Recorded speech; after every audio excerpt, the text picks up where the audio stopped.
ආයුබෝවන් සුබ දවසක් වේවා කියලා හැමෝටම ප්‍රාර්ථනා කරනවා. ඔබ එකතු වෙලා ඉන්නේ ආදරයෙන් භාෂාව කියා දෙන, ආදරයෙන් සාහිත්‍ය කියා දෙන භාෂා පාරාදීසය YouTube නාලිකාවත් එක්ක. ඉතින් අද දවසේදී අපි කතා කරන්න මාතෘකා කරගන්න විශේෂයෙන්ම ළමයි බොහෝ පිරිසකගේ ඉල්ලීම් පරිදි ළමයි කීප දෙනෙක් ඉල්ලලා තිබුණා මේ පාඩමක් පිළිබඳව සාකච්ඡා කරන්න කියලා ප්‍රශ්නයකට උත්තරයක් ලියන විදිය ගැන. ඉතින් විශේෂයෙන්ම ඉල්ලපු ඉල්ලීමක් තමයි මේ කෑරගල විහෙරවැනුම් පිළිබඳව නැත්නම් මේ හංස සංදේශයේ තියෙන අපිට O level වලට නැත්නම් සාමාන්‍ය පෙළ විභාගයට නියමිත වෙලා තියෙන කොටසක් වන කෑරගල විහෙරවැනුම පිළිබඳව සාකච්ඡා කරා. ඉතින් ඒක නිසා අද අපි විශේෂයෙන්ම අපේ මාතෘකාව වෙන්නේ අපේ සාකච්ඡාවට වාචනය වෙන්නේ සංදේශකාරය පිළිබඳව සහ විශේෂයෙන්ම හංස සංදේශයේන කෑරගල විහාර වැනුම් පිළිබඳව විචාර ප්‍රශ්නයක් ලියන්නේ කොහොමද? ඒ වගේම ඒ විහෙර වැනුම ආශ්‍රිත වාහන විචාර ප්‍රශ්න මොන වගේ වෙනවද? මේ වගේ කාරණා පිළිබඳව සාකච්ඡා කරන්න. ඉතින් ඒක නිසා අපි වැඩිදුර කරුණු කාරණා සාකච්ඡා කරන්නේ නැතුව හංස සංදේශයේන කෑරගල විහාර වැනුම් පිළිබඳව සාකච්ඡා කරමු. සිංහල සාහිත්‍ය ගත්තට පස්සේ පුතේ සිංහල සාහිත්‍ය කොටස් ගානකට බෙදලා යනවා. එතකොට මේ කොටස් වලින් තියෙන හොඳම තෝතැන්නක් විදියට පාරාදීසයක් විදියට සිංහල කාව්‍ය ආශ්‍රිතව තියෙන හොඳම පැත්තක් තමයි මේ සංදේශ කාව්‍ය කියලා කියන්නේ. සංදේශ කාව්‍ය කියන්න හේතුව තමයි දැන් සංදේශ පරම්පරාව ආරම්භ වෙන්නේ. නැත්නම් මේ සංදේශ කාව්‍යවල මූලාරම්භය පටන් ගන්නෙ විශේෂයෙන් මේඝදූතය වගේ සංදේශ කාව්‍ය වලින්. ඉතින් මහා කවි කාලිදාස විසින් රචනා කරන ලද මේ මේඝදූතයෙන් ආරම්භ වෙච්ච සංදේශ කාව්‍ය කෝට්ටේ යුගයේ තමයි ලංකාවේ සාහිත්‍ය තුල වඩාත් ප්‍රචලිත වෙන්නේ. ඊට කලින් පොළොන්නරුව ආදී වශයෙන් සාහිත්‍ය යුගවලත් මේ සංදේශ කාව්‍ය අඩු වැඩි වශයෙන් රචනා වෙලා තියෙනවා. නමුත් කෝට්ටේ යුගය තමයි ප්‍රධාන වශයෙන් සිංහල සාහිත්‍යයේ සංදේශ යුගයේ නැත්නම් සංදේශ කාව්‍යයෙහි ස්වර්ණමය යුගයේ විදිහට හඳුන්වන්නේ. එතකොට මුලින්ම අපිට දැනුමක් තියෙනවනේ මේ සංදේශ කාව්‍යයක් කියලා කියන්නේ මොකක්ද? සංදේශ කාව්‍යවල මූලාරම්භය උනේ කොහොමද? කෝට්ටේ යුගයට ලැබෙන මොන වගේ තැනක්ද කියන කාරණාව පිළිබඳව. ඉතින් එතකොට කෝට්ටේ යුගයේ ලියවිච්ච හොඳම සංදේශයක් විදිහට අපේ සැල්ලිහිණි සංදේශය පෙන්වලා දෙන්න පුළුවන්. ඊට අමතරව අපේ පාඩම් මාතෘකාවට අදාළ වෙන මේ හංස සංදේශයත් හඳුන්වන්න පුළුවන්. ඉතින් කොහොම වුණත් කෝට්ටේ යුගය පුතේ ප්‍රධාන වශයෙන් හඳුන්වන්නේ සංදේශ කාව්‍ය යුගය නැත්නම් සංදේශ සාහිත්‍ය යුගයේ ස්වර්ණමය යුගයේ විදියට. හරිද? එතකොට සිංහල සාහිත්‍යයේ තියෙන සංදේශ කාව්‍යවල ස්වර්ණමය යුගයේ විදියට හඳුන්වන්න එකට හේතුව තමයි සංදේශ කාව්‍ය බහුතරයක් රචනා වෙන්නේ කෝට්ටේ යුගයේ සහ ඒ සංදේශ කාව්‍යවල තියෙන පරිණතභාවය නැත්නම් කාව්‍යාත්මක භාවය ඒ වගේම මේකේ තියෙන අලංකෘත භාවය නිර්මාණාත්මක භාවය නිසා තමයි එහෙම හඳුන්වන්න හේතුව. ඉතින් ඒක නිසා අද අපි සාකච්ඡාවට මාතෘකා කරගන්න මේ කෑරගල වෙහෙර විහාර වැනුම තියෙන ප්‍රධානම සංදේශ කාව්‍ය විදිහට හඳුන්වන වීදාගම මෛත්‍රී හාමුදුරුවෝ විසින් රචනා කරන ලදයි කියලා සැලකෙන හංස සංදේශය පිළිබඳව තමයි අපි කතා කරන්නේ. එතකොට මේ හංස සංදේශය පිළිබඳව සාකච්ඡා කරනකොට මේ හංස සංදේශය වීදාගම මෛත්‍රී හාමුදුරුවෝ රචනා කරන්න ප්‍රධාන වශයෙන් හේතුවක් තිබුණා.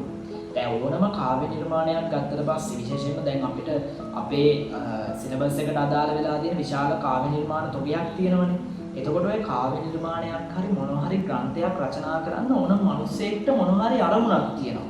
ඒ අරමුණට අනුව තමයි මේ ඕනම කෘතියක් රචනා කරන්නේ ඕනම නිර්මාණයක් බිහි කරන්නේ. එතකොට වීදාගම් මෛත්‍රී හාමුදුරුවන්ට හංස සංදේශය රචනා කරන්න ප්‍රධානම අරමුණක් තිබුණා. ඒක සමහර වෙලාවල් වලදී වීදාගම් මෛත්‍රී හාමුදුරුවෝ සඳහන් කරලා තියෙනවා කෑරගල වනරතන හාමුදුරුවෝ නැත්නම් මේ කෑරගල විහාරයේ වැඩ ඉන්න වනරතන හාමුදුරුවෝ ලවා සමන් විභීෂණ උපුල්වන් කඳ කුමරු වැනි දෙවියන්ට පින් දීලා පිරිත් කියලා ඔවුන්ට ආශිර්වාද කරලා පින් දීලා ඒ තුලින් සිරි පැරකුම්බා රජතුමාට සෙත් ප්‍රාර්ථනා කිරීම තමයි අරමුණ වෙලා තියෙන්නේ. එතකොට එවැනි අරමුණක් සාධනය කර ගැනීම සහ ඒ අරමුණෙහිලා තමයි මේ හංස සංදේශය රචනා කරලා තියෙන්නේ. ඉතින් මේ හංස සංදේශයේ මේ කෑරගල වැනුම පුරාවටම පුතේ තියෙන්නේ කෑරගල ගමේ තියෙන සිරිය සහ අසිරිය. එතකොට අපි ගොඩක් වෙලාවට ඕනම ගමක පුතේ ගමක් ගත්තට පස්සේ ඒ ගම්මානයක යම්කිසි ලස්සනක් තියෙනවා, අසිරියක් තියෙනවා, සුන්දරත්වයක් තියෙනවා. එතකොට මේ කෑරගල වෙහෙර විහාර වෙනුම ගත්තට පස්සේ කෑරගල විහාරය විතරක් නෙවෙයි මිනිස්සු ගැන, ඒ වගේම කෑරගල ගම පිළිබඳව, කෑරගල ගමේ පරිසරය පිළිබඳව සහ විහාරය පිළිබඳව අති උත්කර්ෂවත් විදිහට වර්ණනා කරලා තියෙනවා. ඉතින් මේවට අපි සමහරවිට කියන ස්වභාවෝක්ති වර්ණනා. සමහර වර්ණනා තියෙනවා පුතේ පිළිගන්න බැරි දේවල්. ඒවට අපි කියන ස්වභාවෝක්ති වර්ණනා කියලා. කොහොම වුණත් කෑරගල ගමේ තියෙන කෙත්වතු පිළිබඳව, ඒ වගේම පරිසරයේ තියෙන ওই ගස් කොළන් පිළිබඳව, ඒ වගේම කෑරගල ගමේ තිබුණු නිවාසවල නැත්නම් මිනිස්සු ජීවත් වෙච්ච ගෙවල් වල තියෙන විවිධත්වය පිළිබඳව, මිනිස්සුන්ගේ හැසිරීම් වල තියෙන විවිධත්වය පිළිබඳව සහ කෑරගල වෙහෙර විහාරයේ තියෙන අවට පරිසරයක්, විහාරයේ තියෙන සුන්දරත්වයක්. මෙන්න මේ කියන කාරණා ටික තමයි වැඩිදුරම මේ කෑරගල විහාර වැනුමේදී පුතේ වර්ණනා කරලා තියෙන්නේ. ඒක නිසා කෑරගල වෙහෙර විහාර වැනුම පිළිබඳව කවි ටික නෙමෙයි අපි අද සාකච්ඡා කරන්නේ. විචාරයකට කොහොමද අපි මේ කෑරගල පාඩමෙන් මොනවා හරි විචාරයක් ඇහුවොතින් විචාර ප්‍රශ්නයකට කොහොමද අපි උත්තරයක් ලියන්නේ? සාර්ථක විචාරයක් ලියන්න. දැන් ඔයගොල්ලෝ දන්නවා විචාර ලියනකොට පුතේ මෙහෙම දේකුත් තියෙනවා. සාමාන්‍ය පෙළ ළමයෙක් විදියට නැත්නම් සාමාන්‍ය පෙළ විභාගයට පෙනී ඉන්න ළමයෙක් විදියට විචාර ලියනකොට ටිකක් විධිමත් විචාරයක් ලියනම නම් ඕගොල්ලන්ට ලකුණු ගන්න ලේසි සහ පහසුයි. ඒක නිසා සාහිත්‍ය විචාරයක් කවුරු හරි කෙනෙක් ලියනවා නම් ඕනම කෙනෙක් සාහිත්‍ය විචාරයක් ලියනවා නම් ඒ විචාරය පුතේ ඔයගොල්ලන්ගේ තියෙන දැනුම් මට්ටම පෙන්වන්න පුළුවන් විදිහට ලියන්න ඕනේ. නැත්තම් අපි රචනා ලියන වගේ ලිහිල් භාෂාවෙන් සරල භාෂාවෙන් විචාර ලියාගෙන ගියොත් විචාරය කියවන කෙනාට තේරෙනවා මෙයාට ඒ තරම් සාහිත්‍ය පිළිබඳව දැනුමක් නැහැ කියලා. ඒක නිසා ඔයගොල්ලන්ගේ තියෙන දැනුම් මට්ටම් එලි දක්වන්න පුළුවන්, පෙන්වන්න පුළුවන් හොඳම තැන තමයි විචාරය කියලා කියන්නේ. ඒක නිසා මම අද කියලා දෙන්නම් කෑරගල වගේ පාඩමකින් විචාරයක් ඇහුවොත් කොහොමද මේ විචාර වලට අපි උත්තර ලියන්නේ කියලා. එතකොට අපි දැන් විචාරයක් පිළිබඳව කතා කරනකොට අපි මුලින්ම සාකච්ඡා කරමු කෑරගල වෙහෙර විහාර වැනුමේ භාවිතා කරලා තියෙන නැත්නම් කවියා භාවිතා කරපු සංදේශ කතුවරයා භාවිතා කරපු භාෂාව පිළිබඳව. මේ වගේ ප්‍රශ්නයක් සමහර වෙලාවට ඔයගොල්ලන්ගේ ප්‍රශ්න වලට එන්න පුළුවන්. මොකද මේ කයි වලින් අහන්න පුළුවන් ප්‍රශ්නනේ. එතකොට පුතේ මේ වගේ ප්‍රශ්නයක් ආවොතින් භාෂා භාවිතය ගැන ඇහුවොතින් භාෂා භාවිතය ගැන ඕගොල්ලෝ විධිමත් උත්තරයක් ලියන්න ඕනේ. විචාරයක් පටන් ගන්න කලින් පුතේ ඕගොල්ලෝ ඒකට ලස්සන ආරම්භයක් දෙනවා නම් විචාරය කියවන කෙනාට ඒ විචාරය පිළිබඳව යම්කිසි අදහසක් එනවා වගේම ඒකට ලස්සන ආරම්භයක් දුන්නාට පස්සේ විචාරය කියවන කෙනාට ඒ ගැන ලොකු යම්කිසි සතුටක් තෘප්තියක් ඇති වෙනවා. එතකොට එයාට මුලින්ම විචාරය කියවන ගුරුවරයාට ඒ විචාරය කියවන්න ආසාවක් හිතේ ඇති වෙනවා වගේ මෙයාට ලකුණු දෙන්න උනත් ආසාවක් ඇති වෙන්න පුළුවන්. ඒක නිසා සංදේශ වගේ පාඩමක ආරම්භයක් ගන්නකොට පුතේ ඔයගොල්ලන්ට ලියන්න පුළුවන් වගේම නැත්නම් කයිවල ආරම්භයක් ගන්නකොට ඔයගොල්ලන්ට යම්කිසි වදනකින් ආරම්භ කරන්න පුළුවන්. හරි මම යම්කිසි අදහසක් ඒකට එකතු කරනොත් පුතේ ඔයගොල්ලන්ට මේ අදහස මගේ අදහසක් සමහරලාට ඒකත් ඔයගොල්ලන්ට අරගෙන ලියන්න පුළුවන්. නැත්නම් ඔයගොල්ලන්ගේ යම්කිසි අදහසක් ඔයගොල්ලන් නිර්මාණාත්මක විදියට හදාගෙන එහෙම ලියන්නත් පුළුවන්. සංදේශ කාර්යවල ආරම්භය ගන්න ඕනේ. නැත්නම් මේ දැන් භාෂා භාවිතය ගැන අපි කතා කරන්නේ. භාෂා භාවිතයේ ප්‍රශ්නේදී අපි ආරම්භයක් ගන්නකොට ඔයගොල්ලන් ලියන්න පුළුවන්. සංදේශ කාව්‍ය තුල නැත්නම් සංදේශ කාව්‍යවල භාෂාව සහ නිර්මාණාත්මක භාෂාව යොදාගෙන ඇති ආකාරය නම් අපූර්වය. හරි? එහෙම ලියන්න පුළුවන්.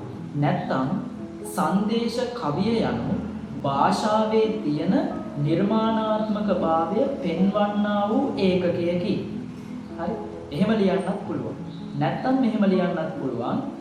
සහෘදයාගේ සිතට දැනෙන අයුරින් භාෂා නිර්මාණයෙහිලා සංදේශ කතුවරයා සාර්ථක වූ බව දැකගත හැකිය. හරි?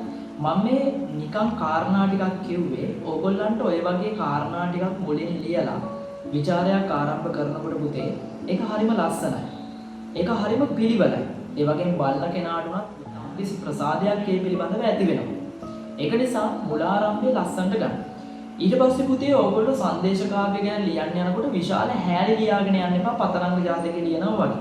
හරි? උදාහරණයක් විදියට ඕගොල්ලෝ මුලින්ම ලියවිච්ච සංදේශ කාව්‍ය ගැන ඊට පස්සේ පොළොන්නරු යුගයේ ලියවිච්ච සංදේශ කාව්‍ය ගැන.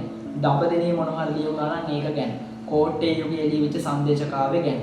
මේ ගැන ලොකුවට දේවල් ලියන්න යන්න එපා.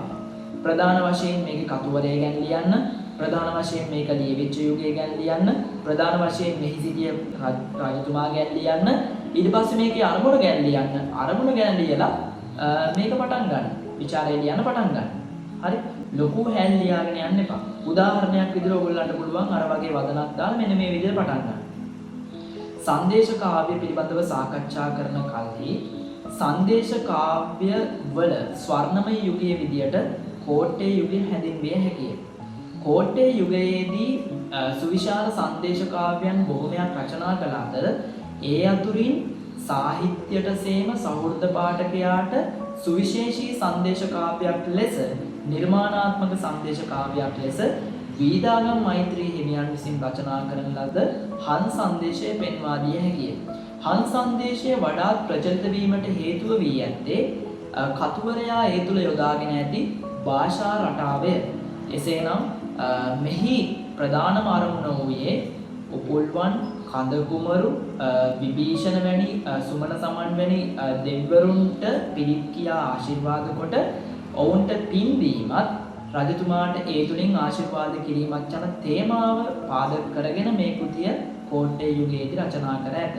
එසේනම් මෙහි භාෂා භාවිතය කොතෙක් දුරට කතුවරයා සාර්ථකව යොදාගෙන ඇත්තයි අපි විමසා බලමු. හරි? එහෙම කියලා ඔයගොල්ලන්ට යම්කිසි ආරම්භයක් ගන්න පුළුවන්. ඔයත් මම කිව්වත් වැඩි.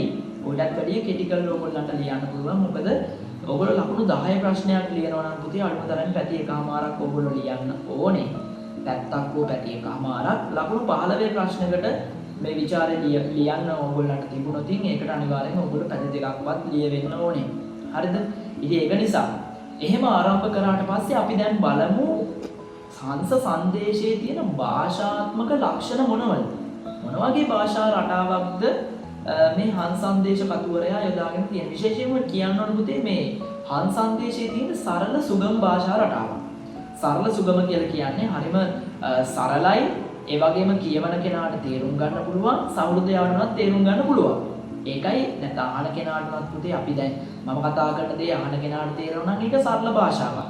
ඒ වගේ භාෂාවක් තමයි හංස සංදේශය යොදාගෙන තියෙන්නේ.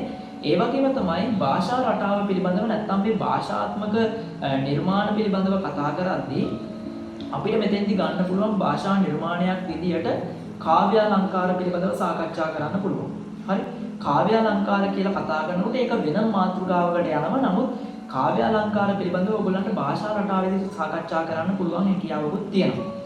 කාව්‍යාලංකාර පිළිබඳව සාකච්ඡා කරනකොට ඔයගොල්ලෝ දන්නවා මේ හැම කවියකම එලිවැට සහ එලි සමය ආරක්ෂා කරලා තියෙනවා. සිව්පද කාව්‍යාකෘතියෙන් තමයි මේ නිර්මාණය සිද්ධ කරන්නේ. එලිවැට සහ එලි සමය.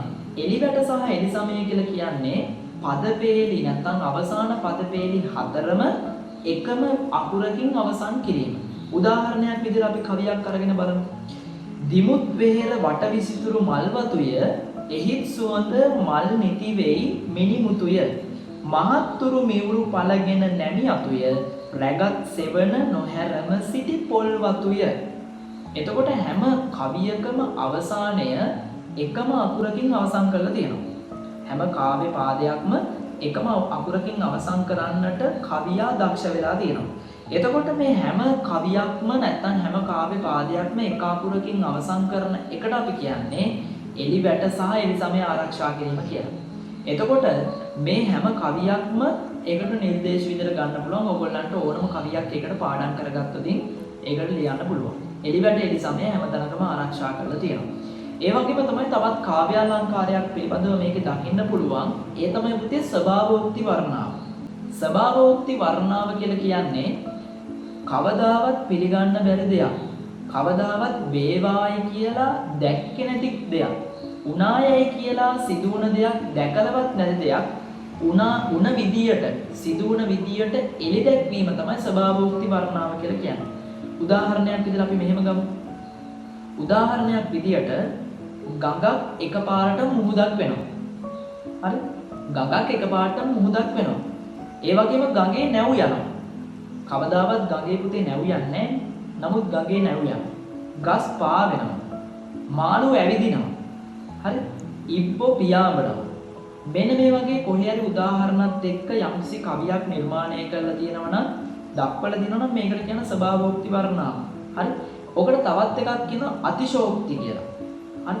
අතිශෝක්ති කියලා කියන්නේ අතිශයින්ම විශ්වාස කරන්න බැරි දේවල් වලට ඔය ගන්න පුළුවන් අතිශයින්ම විශ්වාස කරන්න බැරි දේවල් වලට ඉබ්බ පියාඹන එකයි ඊට පස්සේ ගඟේ නැව් යන එකයි ඒ දේවල් ගන්න පුළුවන්. ස්වභාවෝක්ති වර්ණාව වලට ගොඩක් දුරට එන පුතේ ස්වභාව සෞන්දර්යයේ තියෙන වස්තුන් වර්ණනා කිරීම. හරි? ඒවා අතිශය විදියට වර්ණනා කිරීම ගන්නත් පුළුවන්. අතිශෝක්ති විදියට අරවත් වැඩනවා. ඒතකොට අතිශෝක්ති වර්ණායි ස්වභාවෝක්ති වර්ණායි කියන දෙකම සමබර විදියට මේකේ සාකච්ඡා කරලා තියෙනවා. උදාහරණයක් විදිහට අතිශෝක්ති වර්ණාව පිළිබඳව අපි කතා කරනකොට අතිශෝක්ති වර්ණාවෙදී විශේෂයෙන්ම කියනවා කවදාවත් විශ්වාස කරන්න බැරි දේවල් පිළිබඳව මෙතන සාකච්ඡා කරලා තියෙනවා. ස්වභාවෝක්ති වර්ණාවේ ස්වභාව සෞන්දර්ය පිළිබඳව සාකච්ඡා කරලා තියෙනවා. නිබද පැසී ඵල ලබදෙන මිහිරබය සුවඳ විහිද සිටවිලිකුන් කැන් රබය නොමද තැනින් තනවලු බර වනරබය එමෙද වෙහෙර දිලි දුරලන සසර බය. එතකොට ස්වභාවෝක්ති වර්ණාවේදී පුතේ අපිට හතරවෙනි කවිය ගන්න පුළුවන්. මේකෙදි කියනවා හැම ගහකම කෙසෙල් වලු නිතරම එල්ලිලු තියෙනවා. අඹ නිතරම වලු පිටින් එල්ලිලු තියෙනවා. ඒ වගේම ජම්බු නිතරම වලු පිටින් එල්ලිලු තියෙනවා. ඒ වගේම මෙහෙම අඩුවක් නැතුව මේ පළතුරු වල සුවඳ ගම පුරාම නිතරම පැතිරෙන ගමනක් තියෙනවා. එතකොට මේ වගේ උදාහරණයක් මෙතෙන් දැක්කුවට පස්සේ පුතේ අපිට කෙලින්ම හිතෙනවා මේ වගේ ඇත්තම ගම්මාන තියෙන්නට ඇති. නමුත් නිතරම මේවයි පළ තියෙන ගස්, ඒ වගේම නිතරම මේ සුවඳ හමන පළතුරු තියෙන ගස් නිතරම ගම්මාන වල තිබුණා කියලා අපිට ලොකුවට විශ්වාස කරන්න අමාරුයි. එතකොට මේක ස්වභාවෝක්ති වර්ණාව. ස්වභාව සෞන්දර්යයේ තියෙන වස්තු අලලා හොඳින් ඒක වර්ණනා කරලා තියෙනවා. මෙහෙම තිබුණා කියලා. හරි? එතකොට ස්වභාවෝක්ති වර්ණාව කියලා පෙන්වන්න පුළුවන් ඒ වගේ කවියක. අතිශෝක්ති වර්ණාවේදී පුතේ ගන්න පුළුවන් හොඳම කවියක් තියෙනවා. ඒ කවිය ගැන කතා කරනකොට විශේෂයෙන්ම මිහඹ මුව මඩලෙන් දිලෙන හැම විට දුලඹ හිසුරු පිරිසැඳි ඒ වෙහෙර සිට කිරඹ පොකුරු මීරස ලැබ බොන ලෙසට නරඹ නිතුර තගෙනෙත සිට සතුට මෙතෙන්ද කියනවා මේ මහී කාන්තාවගේ මුහුණ වගේ නිතරම මේ විහාරය සැප සම්පත් වලින් පිරිච්ච බබලන විහාරයක් බවට පත් වෙලා තිබුණා. ඒ වගේම තමයි විහාරයේ අවට නැත්නම් විහාරයේ තියෙන අවට පරිසරයේදී ගස් කොළන් වල විශේෂයෙන්ම කිරිදිය හා මල් පැණි බොන්නා මෙන් අපගේ හිත්වලට නිතර දෙවියන් සතුටු කරමින්නු මේ විහාරය තිබුණා. ඒතර මහීකාන්තාවගේ මුහුණට මේක සමාන කරලා තියෙනවා. එක පැත්තකින් පුතේ මේක අතිශෝක්ති වර්ණාවක් විදිහට ගන්නත් පුළුවන්. තවත් දුරට ගත්තොත් උපමා අලංකාර වලටත් මේක අයත් වෙනවා.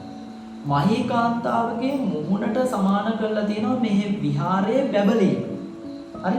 දැන් අපිත් දැකලා තියෙනවා පුතේ ඕනතරම් පන්සල් තියෙනවා, දියුණු පන්සල් තියෙනවා. ඒ වගේම ශ්‍රද්ධාව වැඩි කරන ප්‍රසාදවත් විදියට හදපු ස්ථාන තියෙනවා. හරි? නමුත් මේ කෑරගල විහාරය කෙලින්ම වර්ණනා කරන්න උපමා කරගෙන තියෙන මහීකාන්තාවගේ මූණ. ඉතින් මේක අතිශෝක්ති වර්ණාව. හරි? මේකෙන් පිළිගන්න බැරි කාරණාවක් නේ. කෙනෙක්ගේ මුහුණකට විහාරයක් වර්ණනා කිරීමත් මහීකාන්තාව කියලා කියන්නේ දැන් මහීකාන්තාව විදිහට හඳුන්වන කෙනාගේ ශරීරයේ සමානලාට වෙනස් වෙන්න පුළුවන්. මුහුණ වෙනස් වෙන්න පුළුවන්. එතකොට එවැනි කෙනෙකුගේ මුහුණකට වෙහෙර විහාරයක් වර්ණනා කරනවා කියලා කියන්නේ ඇත්තටම ඒක අතිශෝක්ති වර්ණයක්. ඒ වගේම තමයි නිතරම බැබලීමෙන් යුක්තව නිතරම දිලිසෙමින් යුක්තව තියෙනවා. ඒ වගේම දකින කෙනා කිරිදිය ඒ වගේම කිරිදිය වගේම මල් පැණි බොන්නාක් මෙන් නිතරම හිතට සතුටක් දැනෙනවා. ඒතකොට මේව සම්පූර්ණයෙන් ප්‍රසාදජනක විදිහට තමයි වර්ණනා කරලා තියෙන අතිශෝක්ති වර්ණ. එතකොට පුතේ මෙන්න මේ වගේ වර්ණා ඔයාලට ලියන්න පුළුවන් කාව්‍ය අලංකාර විදියට. එතකොට මම දැන් කාව්‍ය අලංකාර කීපයක් ගැන කතා කරා. උපමා අලංකාර ගැන කතා කරා. ඒ වගේම එලිවැට සහ එලි සමය ආරක්ෂා කරපු හැටි කතා කරා. ස්වභාවෝක්ති වර්ණා ගැන කතා කරා. අතිශෝක්ති වර්ණා ගැන කතා කරා. විශේෂයෙන්ම පුතේ ඔයගොල්ලන්ට මේකට උදාහරණ ඕන තරම් ගන්න පුළුවන්. මොකද මේ සම්පූර්ණයෙන් මේ වේද විහාර වෙනක තියෙන්නේම වර්ණානේ. ගමේ තිබිච්ච දේවල් වර්ණනා කරලා දෙන හිතා ගන්න බැරි වෙන විදියට විශේෂයෙන්ම විහාරයේ අපිට තියෙන පරිසරය ගැන හිතා ගන්න බැරි විදියට වර්ණනා කරලා තියෙන සමහර දේවල් මේ විදියට තිබුණද කියලා හිතා ගන්නත් බෑ. ඒතර මේ දේවල් පුතේ ඔයගොල්ලන්ට මේ කාව්‍ය අලංකාර වලට ලියන්න පුළුවන්. එතකොට භාෂා භාවිතය ගත්තට පස්සේ සරල භාෂාවක් යොදාගෙන තමයි ඒ කියන්නේ එවකට තිබිච්ච සරල භාෂාව උපරිමයෙන් යොදාගෙන තමයි කවියා මේක රචනා කරේ. ඒ කවියා ඒක රචනා කරපු නිසා තමයි අපිට ඒක ගොඩක් දුරට සහෘදයාට කියවන කෙනාට ගොඩක් දුරට තේරෙන්නේ. එහෙනම් පුතේ ඔයගොල්ලන්ට භාෂාව පිළිබඳව යම්කිසි ප්‍රශ්නයක් අහුවොතින් බය නැතුව ඒ කාරණා ටික අනිවාර්යෙන් ලියන්න. ওই කාරණා ටික හරියාකාරව ඔයගොල්ලෝ ලියනකොට මම කිව්වා වගේ විධිමත් විදියට ආරම්භ කරලා හොඳින් ප්‍රශ්නයට ගැළපෙන උත්තරේ ලියන්න බැලුවට අරන් ලියන්න යන්න එපා. කවිය ලියලා තේරුම ලියන්න යන්නත් එපා. කවියක් ලියලා ඒක පුළුවන් තරම් ඔයගොල්ලෝ හඳුන්වන්න. පුළුවන් තරම් ඒක තේරුම් කරන්න. මම දැන් තේරුම් කරලා ඔයාලට කිව්වා වගේ පුළුවන් තරම් ඒක තේරුම් කරන්න. එහෙම කරොත් තමයි ඔයගොල්ලන්ට ලකුණු ගන්න පුළුවන්. නැතුව කවියක් ලියලා කවි පන්ති ලියලා තේරුම ලියුව බලයට ඔයගොල්ලන්ට ලකුණු හම්බෙන්නේ නැහැ. කවියක් ලියනවා නම් ඒ කවිය ලියලා ඔයගොල්ලෝ තේරුම ඔයාලගේ භාෂාවෙන් තේරුම් කරලා ලියන්න. කියවන කෙනාට තේරුම් කරලා ලියන්න. හරි? ඒක නිසා පුළුවන් තරම් භාෂා භාවිතය ගැන කතා කරනකොට කවිවල තේරුම් වලට වඩා පුතේ ඔයගොල්ලෝ සාකච්ඡා කරන්න ඕනේ ඒ වගේ දීපු කාව්‍ය අලංකාර සහ භාෂා රටාව මොන වගේද කියන කාරණාව පෙන්වන්න.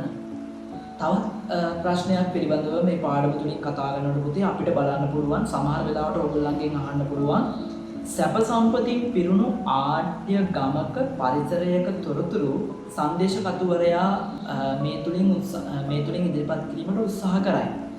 ඒතර මේ වගේ මාතෘකාවකින් ඔයගොල්ලන්ගෙන් ප්‍රශ්නයක් අහුවොත් ඔයගොල්ලන්ට ලියන්න පුළුවන් බය නැතුව. මොකද මේ කෑරගල වෙහෙර විහාර වැනුමේ බහුතරයක් තියෙන්නේ පුතේ ගමේ තියෙන සිරියාසිරිය ගැන. එතකොට මේ කියන්නේ ගමක තියෙන සැප සම්පතින් පිරුණු ආඩ්‍ය බව පෙන්වලා තියෙන ආකාරය පිළිබඳව ලියන්න තියෙන්නේ. එතකොට මේ හැම කවි නිර්මාණයකම හැම තැනකම ඉදිරිපත් කරලා තියෙන ගමේ තියෙන දේවල් ගැන. ගමේ නැත් දේවල් ගැන කොහේවත් මේ කවි තුල සාකච්ඡා කරලා නැහැ. ගමේ තියෙනවායයි විශ්වාස කරන හැම දෙයක් ගැනම කතුවරයා දක්වලා තියෙනවා. හරිද? එතකොට ස්වභාව සෞන්දර්යය අතින් ඉතා පරිසරය ගත්තට පස්සේ පරිසරය අතින් ඉතා පොහොසත් ප්‍රදේශයක් තමයි මේ කෑරගල කියලා කියන්නේ. හරිද? කෑරගල කියන්නේ ඉතා පොහොසත් ප්‍රදේශයක්. එතකොට මේ කෑරගල විහාර වැනුමේ තියෙන එක කවියක් තියෙනවා පුතේ. එතනම පිපිමල් පිරුණු පොකුණුය ගෙයක් කනම සැදැහෙන් දෙවන දකුණුය සුදක් ලෙස තිබෙයි මලු මං හැරකුණුය සියක් අය කෙරෙති වැද පුද පැදකුණුය. එතකොට මෙහෙම කවියක් ඉදිරිපත් කරලා දෙනවා කෑරගල විහාර වැනුමේ 7 වෙනි කවිය විදියට. මේ කවියෙන් ප්‍රධාන වශයෙන් කියනවා පුතේ ගමක තියෙන සිරිය සහ අසිරිය ගැන. මේකෙන් අපිට හිතා ගන්න පුළුවන් මේ ගම මොන වගේ ගමක්ද? මොන වගේ සම්පත් තිබිච්ච ගමක්ද කියලා. විශේෂයෙන් මේක කියනවා නොයෙක් තැනම පිපිමල් පිරුණු පොකුණුයි. හැම තැනකම වගේ මල් පිපිච්ච පොකුණු තියෙනවා. හරි? එතකොට ගමේ තියෙන සුන්දරත්වයේ විදහා දක්වලා තියෙනවා. අපි දන්නවා පොකුණු හැම තැනම මල් පිපිච්ච පොකුණු තියෙනකොට ඒක මාරම ලස්සනයි. මාරම ලස්සන පරිසරයක්. එතකොට මේ පරිසරය දකින්න කෙනාගේ හිත හරියටම නිවෙනවා. ප්‍රසාද ජනක භාවයට පත් වෙනවා. එතකොට එවැනි පරිසරයක චිත්ත රූප දනවන විදියට සහෘදයාට කවියා විසින් ඉදිරිපත් කරලා තියෙන විදියෙන්ම මේ ගම කොයිතරම් ලස්සනයිද මොන වගේ තත්ත්වයක තිබ්බේ කියන කාරණාව පෙන්වලා දීලා තියෙනවා. ගෙයක් කනම සැදැහින් දෙවන දකුණුය. එතකොට ගෙයක් පාසාම ශ්‍රද්ධාවෙන් දෙන මෙතන කියන්නේ දකුණුය කියලානේ. දකුණු කියන්නේ පුතේ දක්ෂිනාව කියන්නේ. එතකොට හැම ගෙයක් පාසාම දාන ආදී පින්කම් සිද්ධ කරලා තියෙනවා. යම් කිසි කෙනෙක් දානයක් පූජා කරන්නම් පුතේ ආර්ථික වශයෙන් ටිකක් සංවර්ධනය වෙලා තියෙනවා. නේ? ගෙයක් පාසාම දාන ආදී පූජා කරනවා නම් මේ මිනිස්සුන්ට ශ්‍රද්ධාව තියෙන්නත් ඕනේ.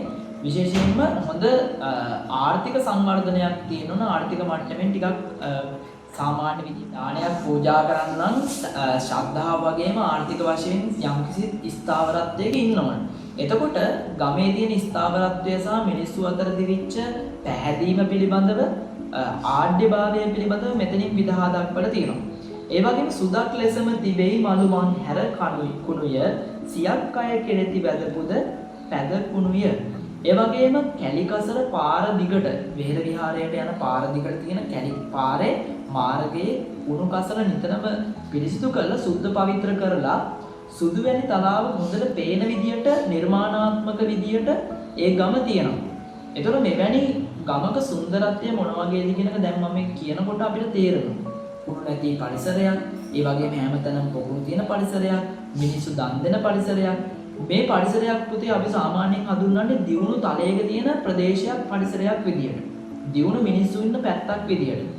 එහෙනම් කෑරගල වෙහෙර විහාර වැනුමේදී ආර්ථික වශයෙන් ඒ මිනිස්සු ආර්ථික පරිසරයක ජීවත් වුණා කියන එක, හොඳ ස්ථාවරත්වයක ජීවත් වුණා කියන එක හරියාකාරව කතුවරයා ඉදිරිපත්. ඒ වගේම තවදුරටත් මේ ගැන කතා කරනකොට පුතේ මේ ආර්ථික වශයෙන් නාට්‍ය භාවයක් තිබුණා, සංවර්ධිත ප්‍රදේශයක් බවට පරිවර්තනය වෙලා තිබුණා. ඒ පිළිබඳව හඳුන්වන තවත් හොඳ නිදර්ශනයක් ඇතුළත් කවියක් තමයි අපිට 6 වෙනි කවිය ගන්න පුළුවන්. දිමුත් වෙහෙර වටවිසිතුරු මල්වතුය, එහි සුවඳ මල් නිති වෙයි මිනිමුතුය. මහත්තුරු මිවුරු පළගෙන නැමියතුය, රැගත් සෙවන නොහැරම සිටි පොල් වතුය. හරි. එතකොට මේ කවිය තුලිනුත් ප්‍රධාන වශයෙන් පෙන්වලා දීලා තියෙන්නේ මේ ආර්ථික වශයෙන් තිබිච්ච සංවර්ධිතභාවය සහ මේ ගමේ තිබිච්ච මිනිස්සු අතර තිබිච්ච පරිසරයේ තිබිච්ච ආර්ථිකභාවය පිළිබඳව. එහෙනම් මේකෙදි කියනවා ප්‍රධාන වශයෙන් දිමුත් වෙහෙර වට විසිතුරු මල් වතුය. දිමුත් වෙහෙර වට කියලා කියන්නේ මේ කෑරගල වෙහෙර විහාරය වටේටම මල් වතු වලින් සැදිලා තිබිලා තියෙනවා.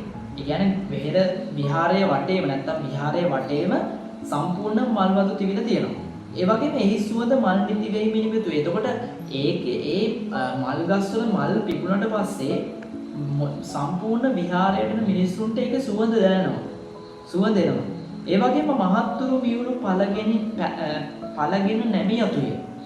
මහත්තුරු කියලා කියන්නේ විශාල ගස්වල අතු නැමෙන තරමටම පළදාව තිබිලා තියෙනවා ගස්වල. හරි, පළතුරු වෙන්න පුළුවන්, එළවලු වෙන්න පුළුවන්. එහෙනම් මේ කාරණා දෙකෙන් විශේෂයෙන්ම අවසාන කවි පේලි දෙකෙන් මහත්තුරු මියුරු පළගෙන නැමියතුය, රැගත් සෙවන නොහැරම සිටි පොල් වතුය. හරි, විශාල ගස්වල අතු නැමෙන තරමටම පළදාව තිබුණා කියලා කවිය දක්වලා තියෙනවා. ඒ වගේම කියනවා හැම තැනකම වගේ පොල් වතු වලින් යුක්ත නැත්නම් පොල් ගස් වලින් යුක්ත වතු තිබිලා තියෙනවා. ගමක සාමාන්‍යයෙන් පොල් වතු එහෙම තියෙනවා නම් පොල් ගස් වලින් සැදිච්ච පැත්තක් තියෙනවා නම් ඒක සංවර්ධිත පැත්තක් විදිහට හඳුන්වලා තියෙන ඉස්සර අතීතයේ ඉඳලා. දැන් උනත් පුතේ වර්තමාන ආර්ථිකය ගත්තට පස්සේ පොල් ගෙඩියක මිල ගණන් බැලුවට පස්සේ පොල් වතු තියෙන පරිසරයක ජීවත් වෙනවා කියලා කියන්නේ මම හිතන්නේ ආර්ථික වශයෙන් දැන් උනත් සංවර්ධිත ප්‍රදේශයක්. ඒතර කෑරගල කියලා කියන්නේ පළතුරු වලින් සහ එළවලු වලින් සංවර්ධිත ප්‍රදේශයක් වගේම පොල් ගස් වලින් යුක්ත ප්‍රදේශයක් කියන එකෙන්ම ආර්ථික වශයෙන් ආඩ්‍ය පරිසරයක් කියන එක හොඳින්ම චමත්කාර විදියට කවියා දක්වලා තියෙනවා. එහෙනම් පුතේ ප්‍රශ්නයට ගැළපෙන පිළිතුර සම්පූර්ණයෙන් කවි පන්තිය තුල අන්තර්ගතයි. එහෙනම් ඔයගොල්ලන්ට බය නැතුව ඒ ප්‍රශ්නෙටත් උත්තර මේ විදිහට ලියන්න පුළුවන්. ඒක නිසා කොහේ හරි තැනක ආර්ථික වශයෙන් ආණ්ඩ්‍ය පරිසරයක් තිබුණා කියලා කවියා දක්වලා තියෙනවා කියලා සංදේශය තුලින් පැහැදිලි කරන්න කියලා කිව්වොතින් ඔය මං කියපු කාරණා ටික ඔයගොල්ලන්ට උදාහරණ විදියට දක්වමින් ලියන්න පුළුවන්. ඉතින් ඒක නිසා කිසිසේත් මේ ප්‍රශ්නේ අතාරින්න එපා. මේ වගේ කවි පන්ති දෙකක් අවශ්‍ය විදියට පාඩම් කරගෙන ගිහිල්ලා අනිවාර්යෙන්ම විභාගයට ලියන්න සූදානම් වෙන්න. මොකද කෑරගල වගේ ප්‍රශ්නයකින් කෑරගල වගේ විහාර වැනුමක ප්‍රශ්නයක් ওই විදියට ඇහෙන්න පුළුවන් ඉඩකඩ වැඩි. මොකද තියෙන්නේ වැනුම් පිළිබඳවනේ. එතකොට වැනුම් ආශ්‍රිතව තමයි ගොඩක් වෙලාවට ප්‍රශ්න අහන්නේ. ඒක නිසා එවැනි ප්‍රශ්නයක් අහුවොතින් සාර්ථකව පිළිතුරු ලියන්න ඕගොල්ලන්ට හැකියාවක් දැන් තියෙනවා. කරන්න පුතේ තවත් ප්‍රශ්නයක් ගැන. ඒ තමයි ගම සහ පන්සල පිළිබඳව තියෙන සම්බන්ධතාවය නැත්නම් අන්තර් සම්බන්ධතාවය පිළිබඳව කවියා මොන වගේ ආකල්පයක්ද මේ සංදේශ කාව්‍ය තුලින් දක්වලා තියෙන කියන කාරණාව පිළිබඳව. අපි මුලින්ම කතා කරේ ආර්ථික වශයෙන් කොයිතරම් සංවර්ධනය වෙලා තිබ්බද ඉපැරණි ගමක තියෙන තොරතුරු කාරණා කොහොමද ඉදිරිපත් කරේ කියන කාරණාව පිළිබඳව තමයි ඉස්සෙල් ප්‍රශ්නෙත් අපි සාකච්ඡා කරේ. එතකොට ගම සහ පන්සල අතර තියෙන අන්තර් සම්බන්ධතාවය ගැන කතා කරොත් ඉස්තර පුතේ සංකල්පයක් තිබුණ මිනිස්සුන්ගේ අතරේ ඒ තමයි ගමයි පන්සලයි වැවයි දාගබයි කියන මේ සංකල්පය. ඔක රජවරුන් විසින් ඇති කරගෙන රජවරුන් විසින් ඇති කරගත් සංකල්පයක් වගේ මිහිඳු මහරහතන් වහන්සේගේ සංස්කෘතියත් එක්ක බද්ධ වෙච්ච නැත්නම් දේශනා කරපු සංස්කෘතික කාරණාත් එක්ක බද්ධ වෙච්ච කාරණාවක් තමයි ඔය ගමයි පන්සලයි වැවයි දාගබයි කියන සංකල්පය. එතකොට ඔය සංකල්පය කොයිතරම් දුරට මේ නැත්නම් ගම සහ පන්සල අතර තියෙන අන්තර් සම්බන්ධය පිළිබඳව කොයිතරම් දුරට සාධනීය කාරණා ඉදිරිපත් කරාද කියලා කිව්වොත් ඕගොල්ලන්ට කවිය තුලින් ඒ පිළිබඳව යම්කිසි අදහසක් කතුවරයා විසින් දක්වලා තියෙනවා. ඒ පිළිබඳව සාකච්ඡා කරද්දී විශේෂයෙන්ම දක්වලා තියෙන කාරණාවක් තමයි නොඑක් තැනම පිපිමල් පිරුණු පොකුණුය ගෙයක් කනම සැදැහෙන් දෙවන දකුණුය සුදක් ලෙස තිබෙයි මලුමන් හැරකවනුය සියක් අයකේදී වැඳ පුද පැදකුණුය. එතකොට අපි මුලින්ම ඔය ගැන සාකච්ඡා කරා. විශේෂයෙන් පුතේ මිනිස්සු දන් දෙන්න ගොඩාක් සැදී පැහැදී හිටියා. ගියක් පාසාම භික්ෂුන් වහන්සේලාට විහාරස්ථානයට ප්‍රදක්ෂිනා පූජා කරන්න මිනිස්සු ශ්‍රද්ධාවෙන් ජීවත් වුණා. ශ්‍රද්ධාවත් පරිසරයක අසිරිය ශ්‍රද්ධාවත් පරිසරයක ජීවත් වෙන ජනතාවක් ඉන්නවා කියන එක කෑරගල විහාර වැනුමේදී මේ කවිය තුලින් ප්‍රචලිත වශයෙන්ම ඉදිරිපත් කරලා තියෙනවා කවියා විසින්. ඒක දකින්න පුළුවන්.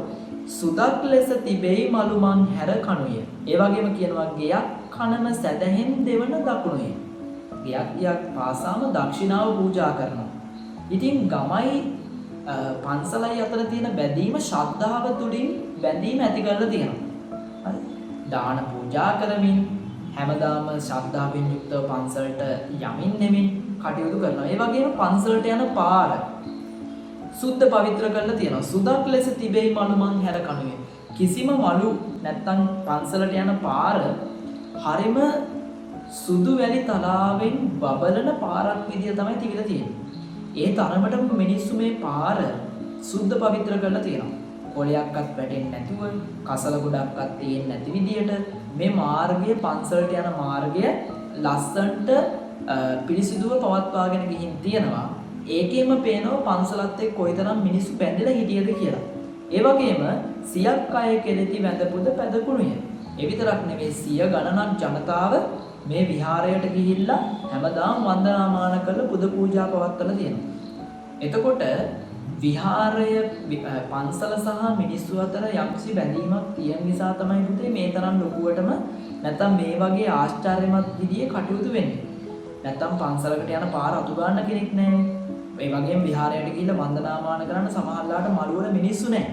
නමුත් මේ කෑරගල විහාරය තුල කොයිතරම් දුර බැඳීමක් මිනිස්සු අතර තිබ්බද කියන කාරණාව කතුවරයා විසින් එලිපිටම දක්වලා තියෙනවා කියන දෙය හොඳින්ම දැක බලා මේ පිළිබඳව තවදුරටත් කතා කරනකොට පුතේ විශේෂයෙන්ම තවත් කාරණාවක් දක්වලා තිනවා. ඒ තමයි නිබද පැසී පළ ලබ දෙන මිහිර බය සුවඳ විහිද සිටිවිලිකුන් කැන් රබය නොමද තැනින් තනවලු බර වන රබය එමෙද වෙහෙල දිලි දුරලන සසර බය.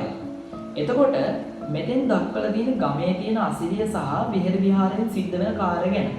එතකොට මේ අවසානම පේලියෙන් කියනවා එමෙද වෙහෙල දිලි දුරලන සසර බය. මුල් පේලි තුනේදී කියනවා පුතේ නිබද පැසී පළ ලබ දෙන මිහිර බය සුවඳ විහිද සිටිවිලිකුන් කැන් රබය නොමද තැනින් තන වලු බර වන රබය. මුලින්ම කියන්නේ පළතුරු වලින් ඒ වගේම කෙසෙල් කැන් වලින් ජම්බු ගස් වලින් අඹ ගස් වලින් සුපිපි පරිසරයක් තමයි කෑරගල කියලා කියන්නේ. කෑරගල මේ වගේ සුපිපි පරිසරයක් වගේම තමයි එම පරිසරය මැදින් දිලන තැනක් තියෙනවා. ඒ තමයි සංසාර බය කියන එක නැති කරන විහාරය. එතකොට මිනිස්සු පුතේ විහාරයකින් බලාපොරොත්තු වෙන නැත්නම් පන්සලකින් බලාපොරොත්තු වෙන කාරණාවක් තියෙනවා. ඒක තමයි සංසාරය කියන දේ බය නැති කරගන්න. සංසාරය කියන දේ බය නැති කරගෙන පිනක් දහමක් කරගෙන ජීවත් වෙන්න පුළුවන් පරිසරයක් ආගමික ස්ථානයක් බලාපොරොත්තු වෙනවා. ඒක අකුරටම ඉෂ්ට වුණා කියන කාරණාව කෑරගල විහාර වැඩමේදී වීදාගම් මෛත්‍රී හාමුදුරුවෝ මේ අවසාන පේළිය තුලින් පැහැදිලි කරලා තියෙනවා. එමෙද වෙහෙර දිලි දුරලන සසර බය. සංසාර බය කියන දේ මිනිස්සුන්ට දුරලන්න තිබිච්ච හොඳම තෝතැන්නක් තමයි කෑරගල විහාරය කියලා කියන්නේ. එවැනි ස්ථානයක් නිසා තමයි මිනිස්සු අර විදියට ගිහිල්ලා විහෙර විහාරය සුද්ධ පවිත්‍ර කරලා පිරිසිදුව පවත්වා ගන්නට සහ ධනට පිනට ශ්‍රද්ධාව කියන දේවල් වලට කැමැත්තෙන් ජීවත් වෙච්ච පරිසරයක සිරියාසිරිය හොඳින්ම දක්වන්න හේතු වුණේ මම හිතන විදියට මේ විහෙර විහාරයේ තිබිච්ච ආගමික සංකල්පය නිසාම වෙන්න පුළුවන්. ඒ වගේම දක්වනවා පැසෙයි නිබඳ සුවදැල් කෙත් වත්තවට ඇසෙයි ළමා පසුපැටියන් හඬ දුරට දිසෙයි වෙහෙර එහි සුර විමනක් ලෙසට රසෙයි යමා රසමේ ඒ පියස දුට. එතකොට මේකේ මුලින්ම දක්වන කාරණාවලදී පැහැදිලි කරන්නේ පැසෙයි නිබඳ සුවදැල් කෙත් වත්තවට යන් හඬ දුරට ළමා පසුපැටියන්ගේ හඬ දුරට ඇහෙනවලු. ඒ වගේම තමයි නිබඳ පරිසරය සුවදැල් කෙත්වත් වලින් පරිසරය හැදිලා තිබුණා කියන කාරණාව පෙන්වලා තියෙනවා. ඉතින් මේක අර පසුපැටියන්ගේ හඬ දුරට ඇහෙනවා කියලා කියන්නේ මේක ගවයින් සිටින ඒ වගේම කුෂිකර්මාන්තය අතින් පොහොසත් වෙච්ච ඒ වගේම අනිකුත් කිරි ගත්තට පස්සේ හරකුන්ගෙන් නැත්නම් එළදෙනගෙන් ගන්න කිරි වලින් ආර්ථික වශයෙන් දියුණු වෙච්ච සමාජයක ජීවත් වෙන මිනිස්සු ඉන්න පරිසරයක් කියන එක ඉතින් දක්වලා දෙන. එතකොට අර මම මුලින් කතා කරපු ඉපැරණි ගමක ආර්ථික වශයෙන් ආඩ්‍යව ජීවත් වෙච්ච පරිසරයක් කියන කාරණාව පෙන්වන්න පුළුවන්. ඒ උදාහරණය ගන්න පුළුවන්. ඊට අමතරව කියනවා දිසෙයි වෙහෙර එහි සුර විමනක් ලෙසට. මේ විහාරය පුතේ සුර විමානයක් වගේ පෙන්ලා තියෙනවා. හරි. රසෙයි යමා රසමේ ඒ පියස දුට.